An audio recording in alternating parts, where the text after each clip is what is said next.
వైఎస్ఆర్ కాంగ్రెస్ పార్టీని, జగన్మోహన్ రెడ్డి గారిని, వైఎస్ఆర్ కాంగ్రెస్ పార్టీ నాయకుల్ని, నన్ను అనేక రకాలుగా దుర్భాషలాడి విద్వేషాలు రెచ్చగొడుతూ అనేక పోస్టింగ్లు, అనేక వీడియోలు చేస్తున్నటువంటి విషయం చాలామందికి తెలుసు. దీని వెనుకాల టీడీపీ ఉండి నడుపుతూ ఉంది. పైగా ఆయన ఆ సీమరాజు అనే ఆయన పేరు వేరే చంద్రకాంత్ చౌదరి అట. ఆయన మెల్లో వైఎస్ఆర్సీపీ జెండా కండువా కప్పుకుంటాడు.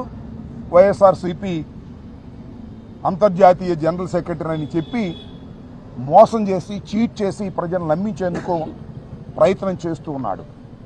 ఆయన మీద గతంలో కూడా నేను ఇదే పోలీస్ స్టేషన్లో కంప్లైంట్ ఇచ్చాను. But police has not taken any action. Case కూడా రిజిస్టర్ చేయలేదు.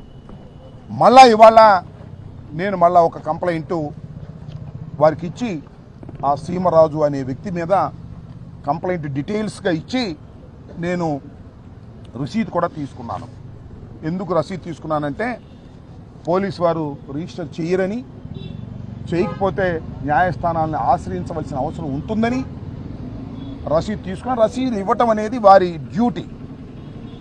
ఏదైనా ఒక కంప్లైంట్ పోలీస్ స్టేషన్లో ఇస్తే రసీదు ఇవ్వాలి, నాకే కాదు ఎవరికైనా, కేసు రిజిస్టర్ చేసి విచారణ జరపాలి.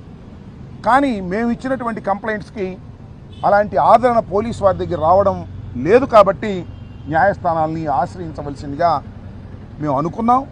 ఆ రకంగా న్యాయస్థానాల్ని ఆశ్రయించేటటువంటి కార్యక్రమం కూడా